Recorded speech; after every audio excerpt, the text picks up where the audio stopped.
ভাতের হোটেলের হারুন ভাগিছে দেশ থেকে ভাগের আগে হাউনের আবার আকিকা হয়েছিল। আকিকা দিয়ে নাম পাল্টে দিছিল জনগণ, নাম দিছিল হাউন আঙ্কেল। হাউন আঙ্কেল একজন গরিব পুলিশ অফিসার ছিল, তাই মাঝে মাঝে ইমোতে ফ্রিল্যান্সিং করেছিল। দেশে এখন নতুন হাউন আঙ্কেল আসিছে। শুনেন নতুন হাউন আঙ্কেল কি বলে। জামাত ইসলাম একটি ধর্মান্ধ, একটি উগ্রপন্থী দল। তারা ধর্মকে নিয়ে ব্যবসা করতে চায়। আর পরিষ্কার স্পষ্ট কথা আমি কয়েকদিন আগে বলেছিলাম যে যারা এই ধর্ম ব্যবসায়ী তারা ধার্মিক নয়, আর ধার্মিক তারাই যারা ধর্মভীরু এবং যারা আল্লাহকে ভয় করে। আমার এলাকায় বীরশ্রেষ্ঠ ক্যাপ্টেন মহিউদ্দিন জাহাঙ্গীর সাহেব শাহিদ রয়েছেন। উনি রাজাকারদের দ্বারা নিহত হয়েছেন, পাকিস্তানি সেনাবাহিনীর দ্বারা নিহত হন নাই। শেখ মুজিব সাধারণ ক্ষমা ঘোষণা করেছিলেন, শেখ হাসিনা এসে বিচার শুরু করেছিলেন। আজকে তারা যেভাবে আস্ফলন করে বেড়াচ্ছে, আমি মনে করি যে যুদ্ধ অপরাধীদের বিচার কন্টিনিউ করা দরকার রয়েছে। সে বলিছে জামাত ধর্ম ব্যবসা করিচ্ছে, তাই না? হাসিনা মানবতা বিরোধী অপরাধ ট্রাইব্যুনাল করে জামাত নেতাদের বিচার করে ফাঁসি দিয়ে ঠিকই করেছে, আর জামাত ধর্ম ব্যবসা করে। হারুন ভাই হাঙ্গারের সাথে পলিটিক্স করিচ্ছিল রাজশাহীর। আমার চাইতে বড় নেতা ছিল, 3 বছরের বড়। ভাই কইয়াই ডাকতাম, যদিও খুব ঘনিষ্ঠতা ছিল না, কারণ উনি বিশ্ববিদ্যালয়ের আর আমি শহরে। রাজশাহী বিশ্ববিদ্যালয়ের 2 জন নেতা শহরের নেতাদের সাথে কাজ করতেন, এক রাগিব হাসান মুন্না আর ছাত্রমৈত্রীর, আর ছাত্রদলের রিজভি ভাই। যাই হোক, হারুন ভাইরে আজ আমি খুব বেশি কিছু কমু না আগের সম্পর্কের খাতিরে। কিন্তু হারুন ভাই, আপনি যদি এরকম বেপরোয়া ইন্ডিয়ান লাইনের রাজনীতি চালায় যেতে থাকেন, প্রমিজ আপনারা আমি হাউন আঙ্কেল বানাই দেবো। কেন আপনি ইন্ডিয়ান লাইন পার্সু করিচ্ছেন এটা দেখে দেবো। আপনি কোন আক্কেলে মানবতা বিরোধী অপরাধের সাফাই গাইয়া এটারে চলমান রাখার প্রস্তাব রাখলেন? আপনার নেত্রী খালেদা জিয়া কি বলছিল তার একটা ভিডিও শুনি আগে, আপনারাই শোনাই, বোধহয় শোনেন নাই, শুনেন। 4 দলীয় জোটের নেতা তাদের মিথ্যে মামলা দিয়ে মতিউর রহমান নিজামী, মুজাহিদি, সাইদি, দেলোয়ার হোসেন সাইদি, কামরুজ্জামান, কাদের মোল্লা, এদের সবাইকে তারা মিথ্যে মামলা দিয়ে গ্রেফতার করে রেখে দিয়েছে। এইবার আসেন তিনি নানা সময় কি বলছেন সেটা দেখি। জাতীয় সংসদে বিরোধী দল সেই সময় বিএনপির স্থায়ী কমিটির বৈঠক শেষে খালেদা জিয়া বিবৃতিতে জামাত নেতাদের অবিলম্বে মুক্তি দাবি করে বলছেন, জামাতে ইসলামের শীর্ষ 3 নেতা মতিউর রহমান নিজামী, আলী হাসান মুজাহিদ এবং দেলোয়ার হোসেন সাইদিকে গ্রেপ্তারের ঘটনা চরম স্বৈরাচারী পন্থায় রাজনৈতিক নিপীড়নের এক জঘন্য নজির। সুপ্রিম কোর্টের আইনজীবী সমিতির নবনির্বাচিত কর্মকর্তাদের এক সম্বর্ধনা অনুষ্ঠানে প্রধান অতিথির বক্তৃতায় খালেদা জিয়া বলছিলেন, বিচারের নামে প্রহসন এবং বিনা বিচারে আটকে রাখার এক জঘন্য ফাঁদ যুদ্ধাপরাধের বিচারের নামে গঠিত আন্তর্জাতিক অপরাধ ট্রাইব্যুনাল। এই ট্রাইব্যুনালের আইন, বিধি ব্যবস্থা, তদন্ত ও গঠন প্রক্রিয়া কোনো কিছুই স্বচ্ছ কিংবা আন্তর্জাতিক মানসম্পন্ন না। আন্তর্জাতিক মহল থেকে সে কথা পরিষ্কারভাবে বলে দেওয়া হচ্ছে, তবুও সরকার এই বিচারের নামে বিরোধী দল দমনের পথ বেছে নিয়েছে। এমনকি নয়াপল্টনে বিএনপির কেন্দ্রীয় কার্যালয়ের সামনে 4 দলীয় জোটের সমাবেশে খালেদা জিয়া যুদ্ধাপরাধের বিচারের নামে প্রহসন চলছে বলে দাবি করছিলেন। যুদ্ধাপরাধের বিচারকে রাজনৈতিক উদ্দেশ্য প্রণোদিত প্রহসন ছাড়া কিছুই নয় বলে অভিযোগ করে খালেদা জিয়া বলছিলেন, প্রধানমন্ত্রী একসময় জামাতে ইসলামীকে পাশে বসায় রাজনীতি করছেন, তখন কোথায় ছিল যুদ্ধাপরাধ? জামাত তখন এত প্রিয় ছিল, আর এখন কেন এত খারাপ হইল? এক সময় তো একসঙ্গে নির্বাচনও করছেন। এখন যাদের যুদ্ধাপরাধের অভিযোগে বিচার করা হচ্ছে তাদের বিচার মানুষ মানে না। বিএনপির ক্ষেত্রে একই জিনিস চলে, জামাতের সাথে রাজনীতি করছেন, ঐক্য করছেন, নির্বাচন করছেন, সরকার গঠন করছেন, এখন জামাতে তো খারাপ হয়ে গেল। তো হারুন ভাই, আপনি খালেদার যে চাইতে বড় বিএনপি হয়েছেন। হ্যাঁ, 2018 সালের 900 ভোটের নির্বাচনে বগুড়া সদরের আসনটা ছাড়া, কারণ ওইখানে বগুড়া সদরে কারো কারচুপি করার ক্ষমতাই নাই, আওয়ামী লীগ চাইলেও পারত না কারচুপি করতে, তাই ওই সিটটা বাদ। ওই সিট বিএনপি পাবেই। বাকি সব আসন যেখানে জাতীয় ঐক্যফ্রন্টের ক্যান্ডিডেট জিতেছিল, তাদের সাথে ইন্ডিয়ার গভীর সম্পর্ক ছিল, তাদেরকে জিততে দিছিল। যেমন ধরেন সুলতান মোহাম্মদ মনসুর, উকিল সাত্তার জিতেছিল না, হারুনও জিতেছিল। আমরা জানতে চাই কেন হারুনের সিট হাসিনা ছেড়ে দিছিল। তো হারুন ভাই যে বলিছে যে জামাত ধর্ম ব্যবসা করে, এটা নিয়ে আলাপ করি। আসেন ধর্ম ব্যবসাকে ডিফাইন করে নি, কাকে বলে। ধর্ম ব্যবসা বলতে বোঝানো হয় এমন একটা অনৈতিক কর্মকাণ্ড যেখানে ধর্মীয় বিশ্বাস, আচার অনুষ্ঠান বা মানুষের ধর্মীয় অনুভূতিকে ব্যবহার করিয়া আর্থিক লাভ বা ব্যক্তিগত স্বার্থ হাসিল করা হয়। এটা শুরু হয় মধ্যযুগে। খ্রিস্ট ধর্মের বিভিন্ন ধর্মীয় প্রতিষ্ঠান 2 ভাবে এই ধর্ম ব্যবসা করত। যিশু যে ক্রুশে ক্রুশবিদ্ধ হয়েছিল, ওই ক্রুশের অংশকে বলা হয় রেলিক বা পবিত্র অবশেষ। এইটা বিক্রি বা প্রদর্শনের মাধ্যমে অর্থ সংগ্রহ করত চার্চ। আর 2 নম্বর হচ্ছে স্বর্গপ্রাপ্তির গ্যারান্টি বিক্রি করার ঘটনা। এইটা প্রধানত ক্যাথলিক চার্চের মাধ্যমে পরিচালিত হইতো। এইটা পরিচিত ছিল ইনডালজেন্স নামে। এমন একটা ধর্মীয় নীতি যেখানে পাপের শাস্তি কমানোর বা মাফ করার প্রতিশ্রুতি দিয়া চার্চ অর্থ গ্রহণ করত। এইখান থেকে ধর্ম ব্যবসা শব্দের উৎপত্তি। জামাতকে হারুনের কাছে কোনো ধর্মীয় পণ্য বেচেছে, হাসিনার গুণগান করতে করতেও কাইট হয়ে যাইতো হারুন। দেখেন উন্নয়নের প্রশংসা করতে করতে কাইট। আবার একবার চাপাই নবাবগঞ্জে কোন এক ট্রেনের উদ্বোধন করবার যায় নাকি হাসিনা হারুনের খোঁজ করেছিল, সেটা তো একেবারে কাইট হয়ে পড়েছিল। দেখেন, যাই হোক, আজকে হারুনরা আর কিছু কইলাম না, আর এক মাল দেখি। খালেদা জিয়ার উপদেষ্টা ফজলুর রহমান সাহেব, সাবেক ছাত্রলীগের সভাপতি, ওই যে কেন বিএনপি করে বুঝি না, ওই বিএনপির বসে রাজনীতি করেছে আওয়ামী লীগের। ওই খালেদা জিয়ার নাকি উপদেষ্টা, তো খালেদা জিয়া কি উপদেশ দেয়? এইটা সাহেব, ওই যে ওইটা দেখান না, শেখ মুজিব খুব খারাপ লোক কইয়া যে বাণী দিছে সেটা দেখান। এই দেশের সবচেয়ে খারাপ মানুষের নাম হলো শেখ মুজিবুর রহমান। ৩রা জানুয়ারি বঙ্গবন্ধু শেখ মুজিবুর রহমান ৭১ সনে রেসকোর্স ময়দানে মিটিং করে বলল, ৬ দফার দাড়ি ক্ষমা সেমিকোলন বাদ দিয়ে যদি আমরা কেউ আপোষ করি, আপনারা আমাদেরকে জ্যান্ত কবর দিবেন। সে আপোষ না করে শেখ মুজিবুর রহমান খুব খারাপ কাম করছে। এই খারাপ কাজ করার কারণেই দেশটা মুক্তিযুদ্ধ পর্যন্ত পড়ছে। বঙ্গবন্ধু শেখ মুজিবুর রহমান ২৫শে মার্চ পর্যন্ত ইতিহাসের ক্যাপ্টেন সে। ১৯৬৬ সন থেকে ১৯৭১ সন পর্যন্ত ইতিহাসের মুক্তিযুদ্ধের ক্যাপ্টেনের নাম হলো শেখ মুজিবুর রহমান। এখানে জিয়াউর রহমান একটা সেঞ্চুরি মারছে নতুন প্লেয়ার হিসাবে। আর যে পাকিস্তানি সুন্দর সুন্দর ছেলেরা আইসা আমাদের সুন্দরী মেয়েরা বিয়া করিয়া করাচি পিন্ডিতে নিয়ে যাইতো, আর আমরা মনে করতাম আমাদের বাগনা বাগনি গুলা খুব সুন্দর হয়েছে। এটা থেকে শেখ মুজিবুর রহমান আমাদেরকে বঞ্চিত করছে। খুব খারাপ মানুষ শেখ মুজিবুর রহমান। শুনলেন তো, এটা বিএনপির নেতা নাকি আওয়ামী লীগের নেতা? আরো শুনেন কি কয় ছাত্রদের কোনো কন্ট্রিবিউশন ছিল না জুলাই আগস্ট বিপ্লবে, ৯০% বিএনপির কর্মী। জনতার সেই অবস্থার মধ্যে নিশ্চয়ই বৈষম্য বিরোধী ছাত্র আন্দোলন নামধারী নেতৃত্ব প্রকাশ্যে এবং গোপনে নেতৃত্বের ভূমিকা অবতীর্ণ হয়েছিল, কিন্তু সমস্ত জনগণের ৯৫% ছিল জাতীয়তাবাদী শক্তির সমর্থক এবং বিএনপির নেতা কর্মী। আমি শুধু বলবো, উদাহরণ দেওয়ার জন্য, শুধু যাত্রাবাড়িতে থেকে দাউদকান্দি পর্যন্ত যে লক্ষ লক্ষ মানুষ ছিল, শেষ দিন যে ১৩৭ জন লোক জীবন দিয়েছে থানা দখল করতে গিয়ে যাত্রাবাড়ি, এরা কারা? এদের একজন কি ছাত্র ছিল? এদের একজন কি বৈষম্য বিরোধী ছাত্র আন্দোলনের নেতা ছিল, কর্মী ছিল? না, এদের প্রায় 99% লোক ছিল শহীদ জিয়ার আদর্শের কর্মী, খালেদা জিয়া এবং তারেক রহমানের কর্মী। কারণ আইসানি আসিচ্ছি, এই প্রসঙ্গে আসিচ্ছি। আপনার নেতা মির্জা ফখরুল কি কইছিল আন্দোলন সম্পর্কে? বিএনপি নাকি আন্দোলনে ছিল না। এই যে দেখেন, তার কথাই শুনেন। আন্দোলনের সঙ্গে শিক্ষার্থীরা সরাসরি জড়িত, আমরা এই আন্দোলনের সঙ্গে কখনোই সরাসরি জড়িত নই। ৯০% বিএনপি কর্মী হয়ে গেল। আর দেখেন, ছাত্রদের বিরুদ্ধে কি বিপুল ঘৃণা। সমন্বয়ক নামে ২২-২৩ বছরের ছাত্ররা ডিসির সাথে মিটিং করতে যেতেছে, আর ওনার পুচ্ছে আগুন ধরে গেছে।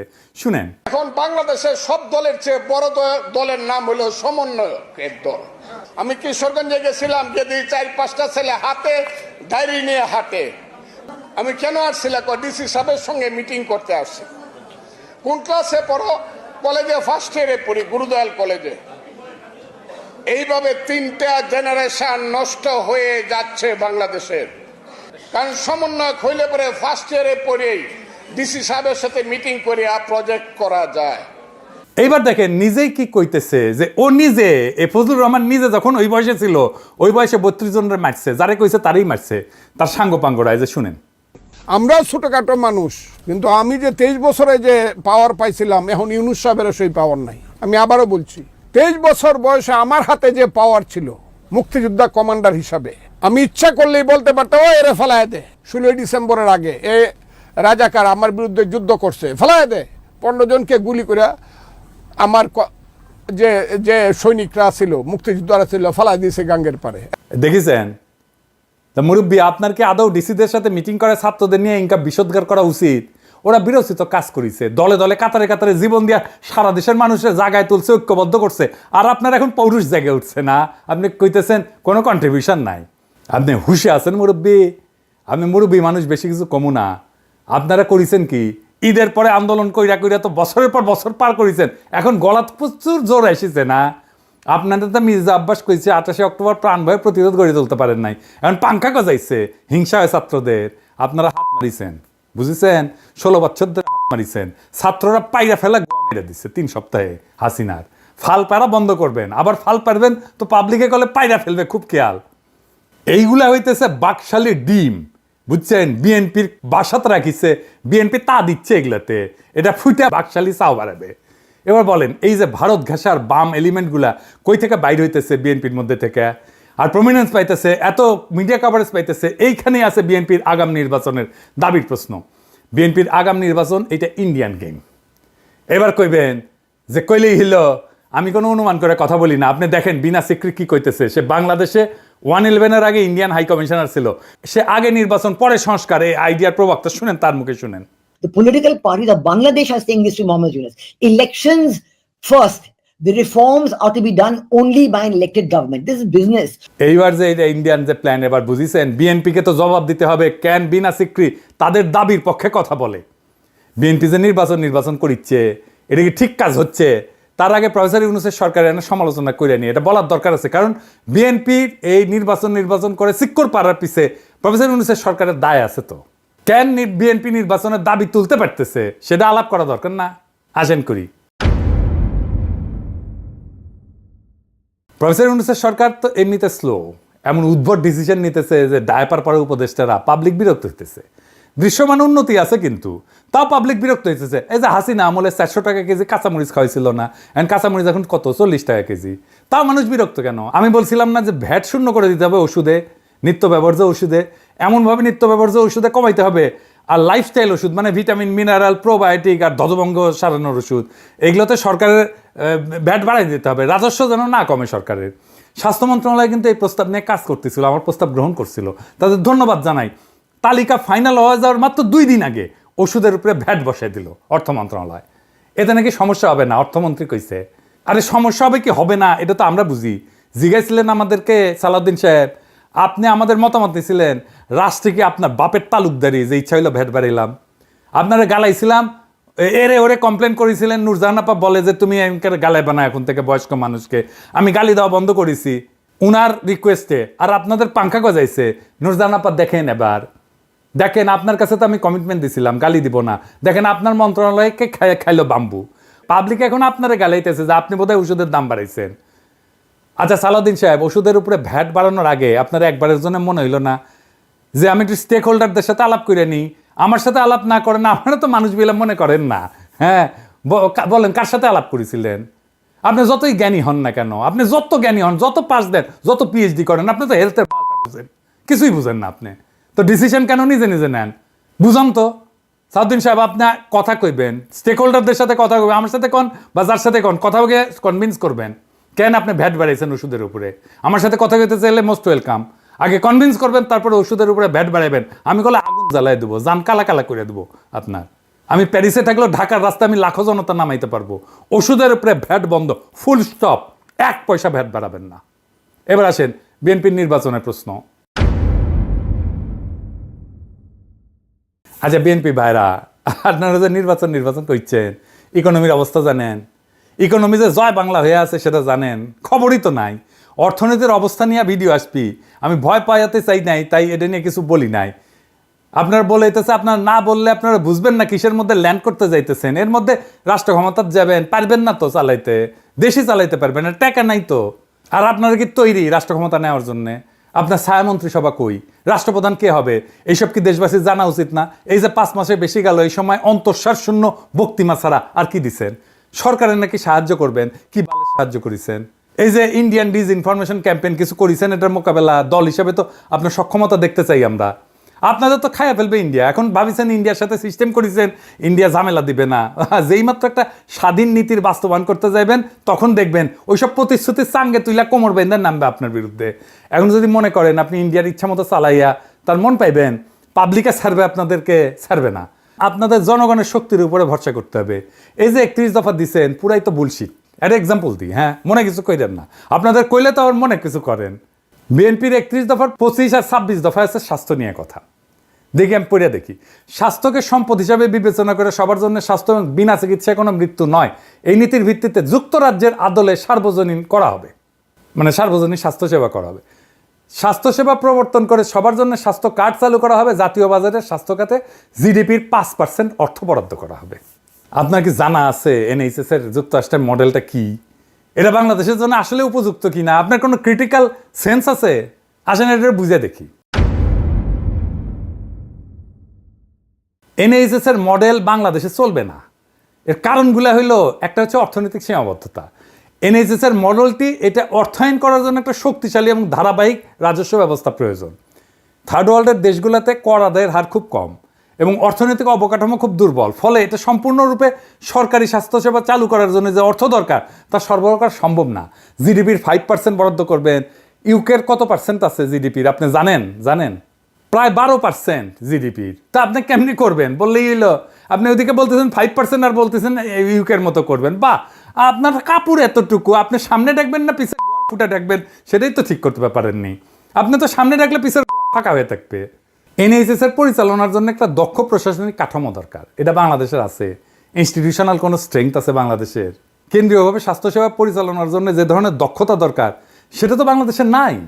এবং আমাদের স্বাস্থ্যের যে প্রায়োরিটি এবং রোগের প্রকৃতি এবং প্রায়োরিটি একরকম না। এনএইচএস এখানে নন কমিউনিকেবল ডিজিজ যেমন ডায়াবেটিস, ক্যান্সার এগুলোকে প্রাধান্য দেয় সিস্টেমটা বানানো হয়েছে। আর আমাদের মতো দেশে এটা কমিউনিকেবল ডিজিজ, সংক্রামক রোগ এগুলো বেশি। ডেঙ্গু, ম্যালেরিয়া, অপুষ্টি, ডায়রিয়া, টাইফয়েড এগুলো বড় সমস্যা। আপনি যে বলেছেন সবার জন্য স্বাস্থ্য, ওইটা primary health care. Primary health care NHS এর প্রায়োরিটি না। তো দুইটা একই সাথে করবেন, আবার বাজেট দেবেন 5%, কেমনে করবেন? পারবেনই না। আপনার 5 লাইনের একটা হেলথ স্ট্র্যাটেজি করতে গেলে পুরাই ভুল করেন, তো রাষ্ট্র চালাইবেন কেমনে? আমরা অনেকে বলে যে আমি কেন বিএনপির সমালোচনা করি, কেন জামাতের সমালোচনা করি না। আরে বাবা, এই কথা আওয়ামী লীগেররা বলতো হাসিনার আমলে, কেন বিএনপির সমালোচনা করি না, আওয়ামী লীগের সমালোচনা করি। আমি সেই সময় কইছি বিএনপি ক্ষমতায় আসুক, আমি ঠিকই সমালোচনা করব। জামাত তো ক্ষমতায় আসিচ্ছে না, তো আমার সমালোচনা করার দরকার কি? ও তো রাষ্ট্র ক্ষমতায় বসিচ্ছে না।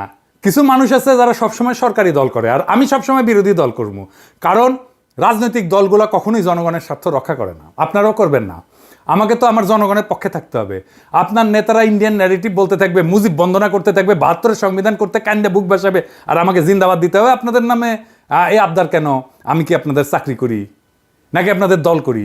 হাসিনার বিরুদ্ধে অ্যাক্টিভিজমে মিত্র আছিলেন, আমার অনেক অ্যাক্টিভিজম আপনার পক্ষে গেছে, তাই বলে তো এটা মনে করা ঠিক না যে আমি আপনাদের দল করি। সরকার গঠন করতে না করতে দলের সমালোচনা সহ্য করতে পারতেছেন না, তো সরকার করলে কি করবেন? স্যাম্পল তো এখনই দেখাইতেছেন, তাই না? যাই হোক, আপনাদের জন্য আগামী দিনের একটা বার্তা দিই, সেটা মন দিয়ে শুনেন ভাইরা। বাংলাদেশের অসংখ্য সমস্যা, তার কোনো কুইক ফিক্স নাই। আপনার হাতে কোনো ম্যাজিক নাই, প্রফেসর ইউনূসের হাতেও কোনো ম্যাজিক নাই। আপনি ক্ষমতায় যাবেন আর অজনপ্রিয় হবেনই। জান লড়াই দিয়ে কাজ করলেও অজনপ্রিয় হবেন। প্রফেসর ইউনূসের সরকারি কি প্রমাণ না? কি বিশাল জনপ্রিয়তা নিয়ে একটা জাতীয় ঐক্যের মধ্যে দিয়ে ক্ষমতা নিল আর বেড়াচেরা করে ফেললো কয়েক মাসের মধ্যেই। কেউ তো করাপশন করেনি, তারপরেও বেড়াচেরা করে ফেললো। কোনো করাপশনের অভিযোগ নাই। ইন্ডিয়া আপনাদেরকে দাঁড়াইতেই দেবে না রাষ্ট্র হিসাবে, এটাই ভারতের বাংলাদেশ নীতি। বাংলাদেশে ক্ষমতাবানরা তখনই জনপ্রিয় থাকতে পারবেন যখন আপনি ক্ষমতায় থেকেও সাধারণ নিম্নবিত্তের জীবন জড়াই ধরতে পারবেন, ওটা কাটাইতে পারবেন, সাধারণ মানুষের মধ্যে থাকবেন, সাধারণ মানুষের সাথে মিশবেন, খুব সাধারণ খাবেন, সাধারণ কাপড় পরবেন, আমজনতার সাথে মিশে যেতে পারবেন, তখনই আপনি জনপ্রিয় হবেন। আপনি যেটা পারবেন না, আপনি তো প্যাপু বাঁশি বাজায় গাড়ি নিয়ে যাবেন, গাড়ি ছাড়া চলবে না, পিছে গার্ড থাকবে, মন্ত্রীর বাসা ছাড়া থাকতে পারবেন না। তাই আপনাদের ব্যাপক একটা ইউনিটির মধ্যে দিয়ে যাইতে হবে, আর ভরসা করতে হবে বাংলাদেশের জনগণের উপরে। ইউটিউবারদের উপরে চড়া হয়ে লাভ নাই। হ্যাঁ, ইউটিউবাররা আমজনতার আরও বেশি পছন্দের মানুষ হইয়া উঠতে থাকবে, এইটা ঠেকাইতে পারবেন না। হুদাই ট্রাই করেন না। আপনার দলের বাম, আওয়ামী লীগ আর 72-এর সংবিধান আর ইন্ডিয়া প্রেমীদের ঠেকান। আপনাদের সাথে সম্পর্ক তাইলে রচিত হবে। আমরা তো জনগণের পক্ষ ছাড়বো না। আমরা এমপি মন্ত্রীও হইতে যাইতেছি না, আপনার ক্ষমতার স্টেকও নিতে যাইতেছি না। জনগণের কথা আমরা বলতেই থাকবো, আমরা জনগণের কণ্ঠস্বর হইয়া থাকবো। তারপরে একদিন দেখবেন এই জনতা আবার জাগিছে, আর সেই নবজাগ্রত জনতার পিছে পিছে আছে এই 2 পয়সার ইউটিউবাররা। এই জিনিস যদি দেখতে না চান, তার বদলে আপনারা জায়গা ওঠেন, জনতার শক্তিকে ধারণ করেন, জনতার আকাঙ্ক্ষাকে ধারণ করেন, দেশ এবং জাতি উপকৃত হবে। ইনকিলাব জিন্দাবাদ।